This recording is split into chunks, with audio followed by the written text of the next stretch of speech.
Bienvenidos a tu programa Parte de Ti, el programa de egresados de la División de Vinculación de la Universidad Autónoma de San Luis Potosí.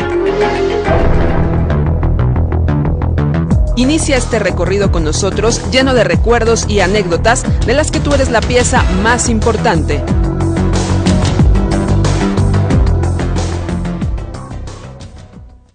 Muy buenos días, qué gusto que nos acompañen en su programa Parte de Ti, el programa de egresados de la Universidad Autónoma de San Luis Potosí. Mi nombre es Raquel Soto y me da mucho gusto que estén con nosotros esta mañana de viernes, ya que estamos en vivo, obviamente aquí en Radio Universidad 88.5 FM. Este día nos da mucho gusto que nos acompañe Juan Alberto Martínez Andrade. Él es egresado de la universidad, pero además él ha tenido mucha experiencia en otras áreas que precisamente no vio en la universidad, pero ha sabido complementar y ejercer a lo largo de su trayectoria profesional y académica. Muchas gracias por acompañarnos, qué bueno que se animó a estar aquí con nosotros. Muchísimas gracias, Raquel, yo estoy muy contento de volver a casa porque bueno, pues así lo sentimos todos los que alguna vez pisamos las aulas de nuestra queridísima universidad y bueno, pues no puedo, es poco lo que puedo agregar porque me siento muy contento y además muy agradecido con ustedes por la deferencia de haberme invitado a tu programa. No, pues muchas gracias a usted, qué bueno que tuvo oportunidad de estar aquí con nosotros. Y antes de comenzar la entrevista, les quiero recordar que nos pueden encontrar en nuestras redes sociales, búsquenos en Facebook como egresados-UASLP, para que encuentren información, como siempre les digo, no solo de este programa, que es suyo y lo hacemos juntos, sino también de todo lo que les ofrecemos como egresados de la universidad y que pueden encontrar ahí para seguir en contacto con nuestra institución. Bueno, ahora sí, vamos a comenzar. Platíquenos desde el principio, ¿cómo fue o por qué fue que usted se decidió estudiar en la Universidad Autónoma en un inicio y por qué escogió su carrera? Usted platíquenos. Bueno, tendría que partir desde que mi familia, mi papá, él llegó de Río Verde y vino a estudiar medicina aquí a San Luis Potosí. Luego mis tíos, hermanos de mi mamá, al ver lo que él estaba estudiando medicina, también estudiaron medicina en la Facultad de Medicina de la Universidad Autónoma de San Luis Potosí. Comentaba hace rato fuera del aire que mi papá incluso estudió aquí en el edificio central los 2 primeros años de su carrera, primero la prepa y luego los 2 primeros años de su carrera y luego fue a estrenar a la Facultad de Medicina allá a San Luis, a Carranza, perdón. Yo siempre me ha gustado la interacción con los demás, las demás personas, mis demás compañeros semejantes e iguales. Me gustó la carrera de leyes porque te ofrece una gama de posibilidades en el interactuar con la gente, ¿no?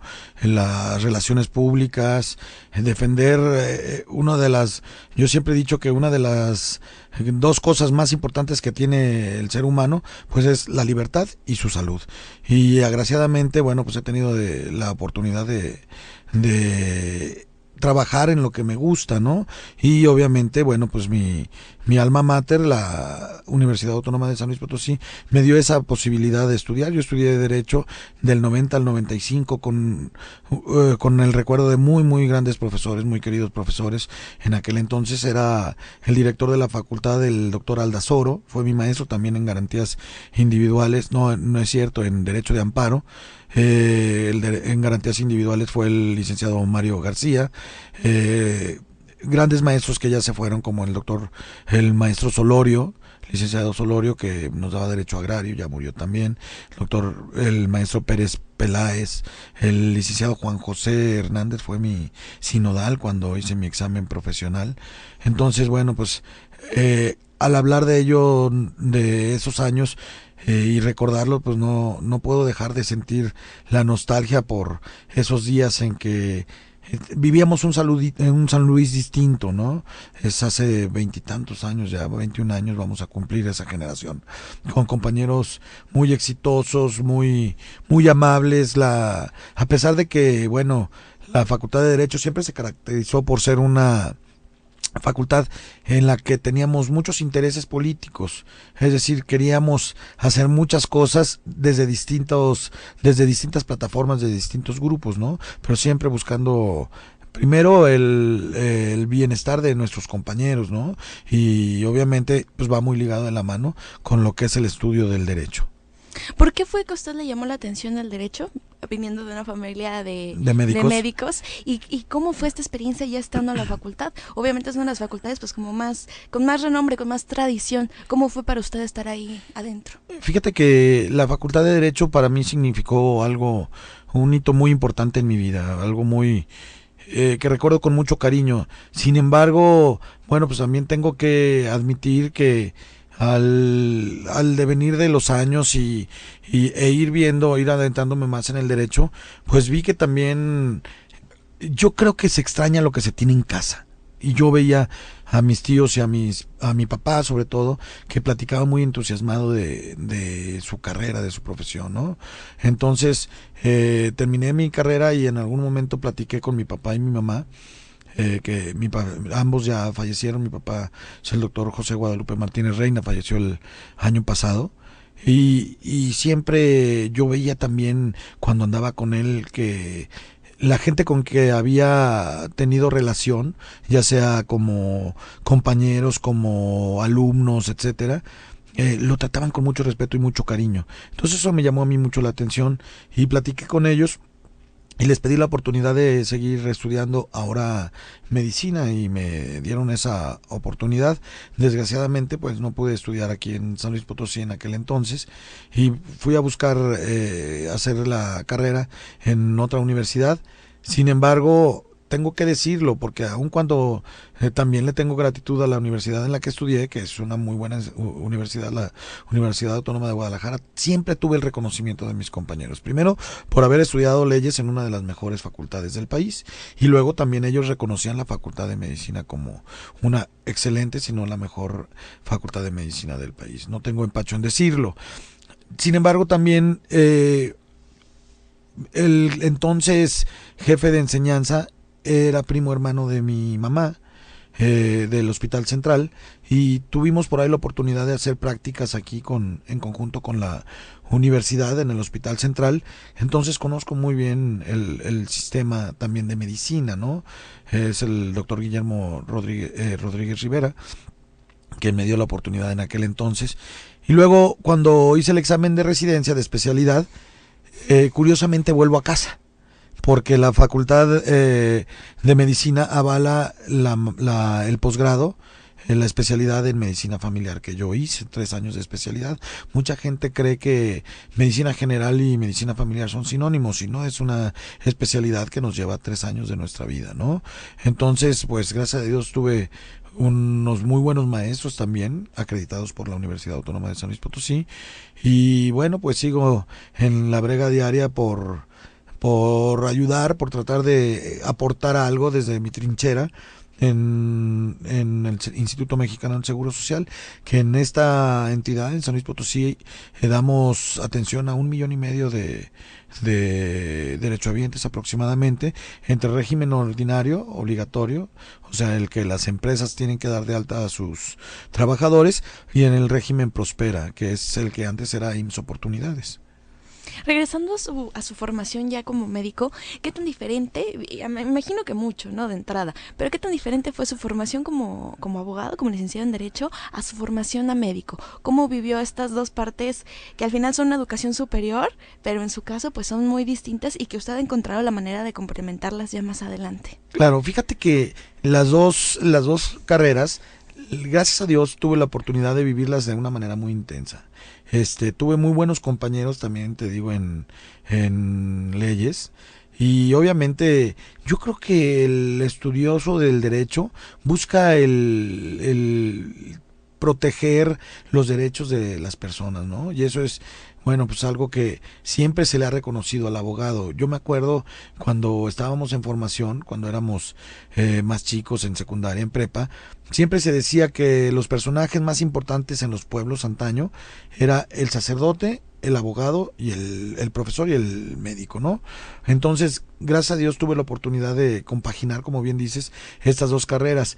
Las viví intensamente porque vivimos etapas políticas, etapas de formación, etapas de salidas culturales con el grupo en la universidad. conservo muy buenas amistades de aquellos tiempos. El licenciado Juan José Zavala Pérez, quien ahorita es el presidente del capítulo San Luis, el delegado del capítulo San Luis de la asociación del Consejo de Barras y Colegios de Abogados en México. Luis Manuel Alcalde, Juan Ignacio Silos, Alfredo Noyola, Oscar Vera Chico, Gerardo Parra, todos ellos muy exitosos en lo que hacen. Dos de ellos, de los que mencioné, bueno, son notarios actualmente. Entonces vivimos una temporada muy intensa, en la que pues no teníamos tiempo de descansar casi, ¿no? Compaginábamos también nuestros proyectos, nuestras inquietudes, pues de políticas o laborales, litigando en algunas despachos, algunos compañeros. Yo en mi caso me dio la oportunidad del licenciado Miguel Ángel Martínez Navarro de trabajar con él en su notaría, y después el entrañable amigo de mi familia y mío personal, maestro Gerardo Martínez Navarro, que ya también falleció hace un par de años, en su despacho. Nos enseñaron el ABC de leyes. Si tú me dices qué diferencia hay, sí la hay, porque la formación del médico es distinta. Tienes que estar muy pegado al paciente, tienes que sensibilizarte de alguna manera y desensibilizarte de otra, porque también no puedes estar llorando lo que no puedes hacer, sino más bien pensando qué es lo que puedes hacer por ayudar a esa persona. Pero tienen en común estas dos carreras, que ambas buscan el bien de las personas, ¿no? Y los bienes fundamentales, como te vuelvo a decir, que desde mi perspectiva, como son la salud y los derechos que tiene las personas en sus cosas, en sus posesiones, pero también en su libertad, ¿no? Y yo creo que en ese sentido pues hay mucho que hacer todavía. Yo recuerdo bien que en aquel entonces empezaba a dar clases José Mario de la Garza, que es una persona a la que yo admiro, aunque no tengamos un contacto muy frecuente, pero veo su lucha y veo que desde su trinchera como abogado postulante, y a veces sin paga, porque defiende a personas que no tienen recursos, ha ayudado a salir de esa brecha, de ese bache, a quien no tiene la posibilidad, y que a veces la justicia por situaciones administrativas pues no puede. Yo también hago lo propio acá. Fíjate que desde donde estoy, de la coordinación de gestión médica, vemos mucho el contacto con la gente, vemos mucho el sentir de la gente. Quiero compartirte que estamos haciendo un esfuerzo importante porque el seguro no sea aquel seguro que la gente cree, ¿no? Que la gente trae, pero de oídas, de que es un cliché. Es decir, vas al seguro, pues uy, a ver cómo te va. No, estamos tratando de trabajar mucho en la calidad, mucho en el abasto del medicamento, mucho en el buen trato, porque a veces eso es lo que hace la diferencia, ¿no? La información oportuna que le des al derechohabiente, el respetar sus derechos, ¿no?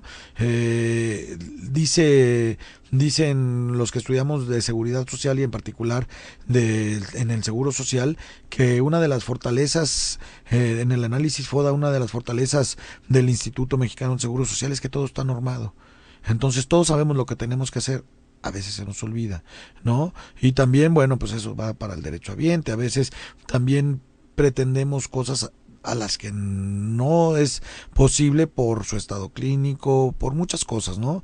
Pero yo creo que siempre la comunicación es el puente que nos hace tener paz social en todos los ámbitos.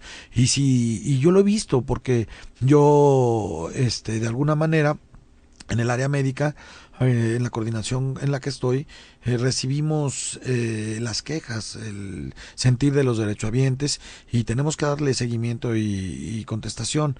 Y muchas veces, yo creo que sin exagerar, un 70% de los casos, a veces con hablar con el paciente y explicarle qué es lo que tiene, qué es lo que procede, se van satisfechos. Pero a veces se nos olvida, con la dinámica diaria, con el cúmulo de trabajo, pues que tenemos que tener empatía. Y cuando hablo de empatía me refiero a ponernos en los zapatos del otro, ¿no? Porque ahora somos servidores, pero también podemos ser pretendientes de un servicio público, en este caso del seguro. ¿Cómo fue para usted cuando, lo que ya platicó un poco anteriormente, usted regresa a casa, hace su especialidad y empieza a desarrollar su labor profesional en el área de medicina? ¿A qué se enfrentó, perdón? ¿Cómo fue construyendo ese camino para llegar al puesto que ahorita nos comenta y las funciones que realiza? ¿Cómo fue todo este proceso? Fíjate que yo creo que tiene mucho que ver la formación que nos da la universidad y el seguro, porque trabajamos juntos en las áreas de posgrado. Tiene mucho que ver, porque vas conociendo los procesos y tú desde estudiante ya recibido como profesionista, pero de posgrado, en este caso de medicina familiar, tienes que rotar por todos los servicios. Y como hay doctores que hacen las cosas muy bien y a los que hay que aprenderles, bueno, también hay otros que dices, es muy bueno, pero yo dejaría de hacer esto, o trataría de ser más amable, trataría de ser más resolutivo, etcétera. Y esa formación que te dan esos 3 años de estar en todos los servicios, de estar muchas veces hombro con hombro con el médico de base, e incluso al lado los papás, por ejemplo, que no se despegan de sus niños, te sensibiliza, ¿no? Te hace que veas la medicina desde un punto de vista, yo creo que con gratitud de poder estar en donde puedes hacer algo bueno, ¿no? Yo creo, de veras, y lo creo sinceramente, más allá del discurso demagogo, yo creo que sinceramente que pocas cosas se comparan, y si hicieras una encuesta con 100 médicos, yo creo que 98 te lo dirían, con un gracias después de un esfuerzo importante de nuestras compañeras enfermeras, con las que son las que están en la brega y en la batalla, son los soldaditos en la batalla, ¿no? Que nos acompañan día y noche, pero retomando esto, nada se compara con un gracias que tú sabes que sale del alma, y que en los ojos puedes ver que hay una oración para ti en esa familia, ¿no? Porque hiciste algo por sus seres queridos. Porque yo creo que no hay una situación más vulnerable de que la de una persona que está enfermo y que se siente amenazada en su vida, ¿no? En su vida o en alguna parte de su cuerpo. Entonces, yo creo que trabajar donde te gusta, el que te paguen además, bueno, pues es un privilegio que pocos tenemos. Platícame un poco de su trayectoria profesional. Usted termina su especialidad y empieza a trabajar. ¿En qué trabaja? Y cómo se va dando este aprendizaje, pues para lo que comentábamos ahorita, para que usted ya ejerza totalmente todo lo que aprendió. Raquel, estoy ahorita pensando, ahorita que me preguntas, y hilo los capítulos. Yo siempre he sido una persona que muy de familia. Yo quiero y quise mucho a mis papás. Yo creo que también tuvo mucho que ver a mi papá, porque repetí los mismos patrones, ¿no? Y también, por ejemplo, empiezo a trabajar en la unidad de medicina familiar número 47, donde también estuvo mi papá un tiempo. Ahí agraciadamente estuve poco tiempo como operativo en consultorio, porque el doctor Centeno, otro de mis maestros y formadores, me da la oportunidad, él siendo director, de hacer sustituciones. Yo apenas saliendo de la facultad, de la especialidad, de los coordinadores médicos que salían de vacaciones. Eran 6 y salían 15 días de vacaciones, 2 periodos. Entonces medio año estaba en el consultorio y medio año haciendo las funciones de coordinador. Quiero contarte que la unidad de medicina familiar 47, la que es era el hospital del ferrocarril, todos la conocemos como la clínica del ferrocarril o del Montecillo, es una de las que tiene más población en México. Tiene aproximadamente entre 260,000 derechohabientes, una sola clínica, y tiene 32 consultorios. Entonces los coordinadores teníamos a nuestro cargo 10 médicos familiares, además el servicio de urgencias o de atención médica continua, que es el nombre adecuado, rayos X, el dental, laboratorio. Entonces era un mundo de gente y muchísimo trabajo que hacer, y eso me formó a mí mucho también en la práctica diaria. Era tirones, ¿no? Con la gente, con los médicos, con los mismos compañeros, que no aceptaban como que alguien que ya llevaba 20 años iba a seguir las indicaciones de alguien que tenía 1 año, 2 años apenas ahí, ¿no?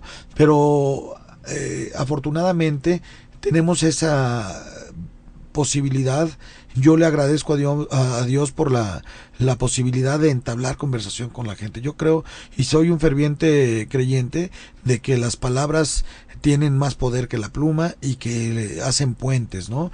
Después de ahí estuve ya como coordinador, me llega a la base como coordinador, estuve un tiempo ahí, me dan la oportunidad el doctor Tomás Terán, que en aquel entonces era el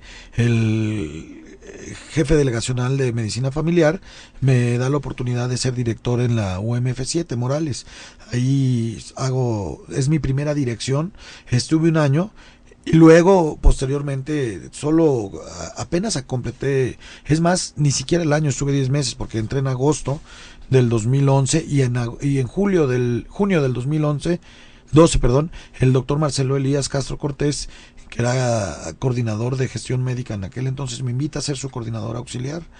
Y bueno, pues fui a hablar con mi papá, lo recuerdo, porque no sabía qué hacer. Yo tenía mi burbuja de confort. Es una clínica muy muy buena, la 7, tiene un nivel de atención muy alto, los trabajadores son muy comprometidos y yo estaba bien en esa clínica, ¿no? Pero mi papá me dijo, bueno, las oportunidades pasan una vez y es una oportunidad importante para ti, sigue haciendo lo que te gusta y hazlo ahí, ¿no? Y se compaginó.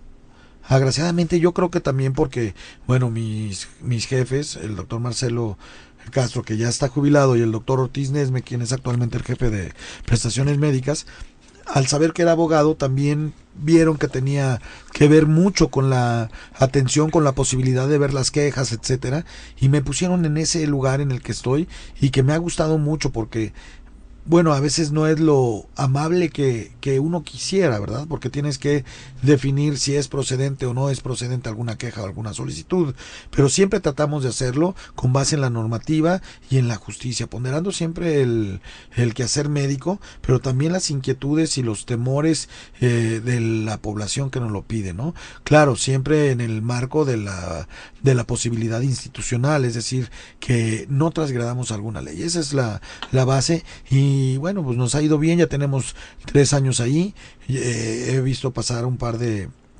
delegados. Déjame contarte que el delegado anterior, el licenciado Zavala, es una persona a la que yo estimé mucho. Cuando yo hice mi servicio social de derecho, lo hice en jurídicos en el IMSS, y él fue mi mentor. Él no era el jefe de jurídicos, él era el coordinador de un área en jurídicos de laborales, asuntos laborales, y me tocó a mí con él. Posteriormente él sigue avanzando, Alejandro Zavala Moreno, y él es luego jefe de jurídicos, y a la postre, bueno, yo me voy a estudiar a Guadalajara, él sigue haciendo su carrera aquí, regreso, yo lo saludo ya como residente de medicina familiar, y él es delegado posteriormente. Teníamos una muy buena relación de respeto, lo veía poco, y él terminó su ciclo como delegado, y ahora afortunadamente tenemos y de veras no es coba, tenemos una persona que está muy comprometida con el instituto como delegado, porque él viene de una delegación muy grande, de la delegación México Oriente, y estuvo varios años allá. Entonces aquel era un mundo, te veían 4 millones de personas, y tiene una relación muy muy cercana con la gente de allá de nivel central, ¿no? Entonces eso lo hace un buen gestor, y a mí me obliga a que aprenda las cosas buenas que él, y él nos ha dado siempre la instrucción, por ejemplo, de lo que ya sabíamos, pero no lo refuerza, ¿no? De una atención con calidad al público, ponernos en los pies del otro y ser resolutivos, porque no puedes estar medrando o esperando a que las cosas se den por sí mismos. Alguien las tiene que hacer, y normalmente ese alguien es el que está esperando en la silla, ¿no? Y es el que tiene que poner acción en la palabra, pero pasarla al verbo. Ya casi se nos acaba el tiempo, pero sí me gustaría que nos platicara un poco brevemente que usted está estudiando una maestría, además, para complementar todo esto que ya nos ha platicado. ¿Cómo fue que se decidió y cómo va con este estudio de posgrado, que además pues ya le sirve muchísimo para continuar este camino? Claro, fíjate que en el Seguro Social también es una de las cosas que no puedo dejar de agradecerle, porque también todos mis tíos que estudiaron medicinas y mi papá también trabajamos en el seguro, o sea, tenemos el aguilita tatuada en el corazón, ¿no? Y me ha dado la oportunidad de hacer mucha capacitación 4 diplomados que el instituto me mandó en distintas áreas, y ahorita estamos haciendo una maestría en gestión directiva en los servicios de salud. Estamos por terminarla en octubre, son 2 años y un cuatrimestre, y bueno, todo sea por sumar y por dar calidad a nuestros derechohabientes, ¿no? Pues le agradezco mucho que haya estado con nosotros, que se haya animado a participar, que nos cuente, como le decía fuera del aire, toda esta trayectoria que usted ha sabido complementar y que ha sabido ejercer y que lo ha llevado, pues, como usted dice, a ser quien es y a estar en donde está. Y sobre todo, qué bueno que se animó a venirnos a platicar toda esta historia que usted ha vivido. Yo estoy agradecidísimo con ustedes por el foro. Un saludo a Arturo, mi amigo, a ti, Raquel, y a la gente que nos escucha, y bueno, pues a mi universidad, que me dio las bases para emprender este camino que estoy haciendo en el servicio público, que además soy un enamorado y un convencido, y ofrezco una disculpa porque no siempre se pueden hacer las cosas bien. Sin embargo, bueno, estoy a la orden de todo tu auditorio para que cuando se trate de algo del Seguro Social, pues lo veamos de manera amable y en corto, y tratemos de darle solución. Y nuevamente, gracias a mi casa de estudios, a mi alma mater, a la que estoy muy muy agradecido y tengo un cariño entrañable con ella. Muchas gracias, y muchas gracias a ustedes también que nos sintonizaron en esta emisión. Les recuerdo que los esperamos la siguiente semana para seguir platicando más de la universidad. Mi nombre es Raquel Soto y estuvo con nosotros el doctor Juan Alberto Martínez Andrade. Me despido, hasta la próxima. Esto fue Parte de Ti. Te agradecemos el habernos sintonizado y te invitamos a que nos acompañes en nuestra próxima emisión, donde tu participación es la parte más importante en este recorrido.